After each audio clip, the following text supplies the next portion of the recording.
இட்லி கூட சுட சுட வடகரி யாருக்கெல்லாம் ரொம்ப பிடிக்கும்னு கண்டிப்பாக கமெண்ட் பண்ணுங்கள். வாங்க வடகரி எப்படி செய்கிறதுன்னு பார்க்கலாம். நான் 150 கிராம் கடலைப்பருப்பை 4 மணி நேரம் ஊற வச்சு தண்ணியை ஃபில்டர் பண்ணி ஒரு மிக்ஸி ஜாரில் சேர்த்துருக்குறேன்.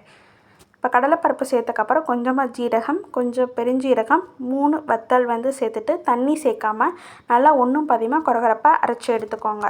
இப்போ அரைச்ச கடலைப்பருப்பை ஒரு மிக்சர் பவுலில் சேர்த்துட்டு தேவையான அளவு உப்பு சேர்த்துட்டு ஒரு கடாயில் எண்ணெய் சூடு பண்ணி எண்ணெய் நல்லா சூடானக்கப்புறம் குட்டி குட்டி உருண்டைகளாக உள்ளே சேர்த்துக்கோங்க. ரொம்ப குட்டி குட்டியாக இருக்கணும். அப்போனா தான் கறி செய்கிறதுக்கு நல்லா டேஸ்டியாக இருக்கும். இப்போ எண்ணெய் நல்லா சூடாக இருக்கணும். அடுப்பு மீடியம் ஃப்ளேமில் வச்சிடணும். அப்போனா தான் உள்ளே நல்லா வேகும், வெளியே கருகாமல் இருக்கும். 3 to 4 மினிட்ஸ்லேயே வடை ரெடி ஆயிரும்.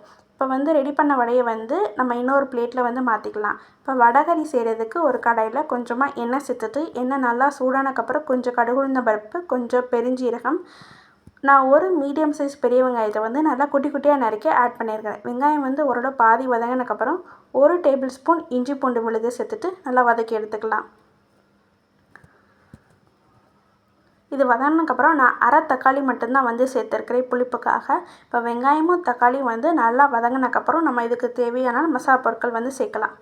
1/2 டேபிள் ஸ்பூன் மஞ்சள் தூள், 1/2 டேபிள் ஸ்பூன் கரம் மசாலா, கொஞ்சமாக பெருங்காயத்தூள், 1/2 டேபிள் ஸ்பூன் மிளகாய்த்தூள், 1 டேபிள் ஸ்பூன் குழம்பு மிளகாய் தூள் சேர்த்துட்டு நல்லா மசாலாவோட பச்சை வாசனை போகிற வரைக்கும் நம்ம வதக்கி எடுத்துக்கணும். இது வதக்கினக்கப்புறம் நம்ம இந்த கறிக்கு தேவையான அளவு தண்ணி சேர்த்துக்கலாம். நான் ஒரு 1.5 டம்ளர் அளவு தண்ணி சேர்த்து நல்லா கொதிக்க விடணும். அந்த எண்ணெய் நல்லா பிரிஞ்சு வந்தக்கப்புறம் பாருங்கள், இந்தளவுக்கு பிரிஞ்சு வந்தக்கப்புறம் தான் நான் வடையை உள்ளே சேர்த்துக்கேன். கொஞ்சம் பெருசாக வடை இருந்துச்சுன்னா அதை நல்லா பிச்சு போட்டு உள்ளே சேர்த்துக்கோங்க.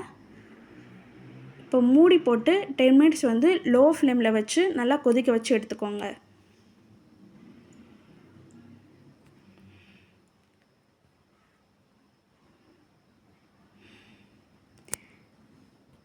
பாருங்கள், இந்தளவுக்கு நல்லா எண்ணெய் பிரிஞ்சு வந்தக்கப்புறம் கடைசியாக கொத்தமல்லி இலை தூவி ஸ்டவ்வை ஆஃப் பண்ணிடுங்க. இதை உடனே சர்வ் பண்ணக்கூடாது. மூடி போட்டு நல்லா 10 நிமிஷம் ஊறினக்கப்புறம் தான் நம்ம சுட சுட இட்லி வச்சு இதை சாப்பிட்டோம்னா ரொம்ப டேஸ்டியாக இருக்கும். இந்த வீடியோ பிடிச்சிச்சுன்னா லைக் பண்ணுங்கள், ஷேர் பண்ணுங்கள், யூடியூப் சேனலுக்கு சப்ஸ்கிரைப் பண்ணுங்கள்.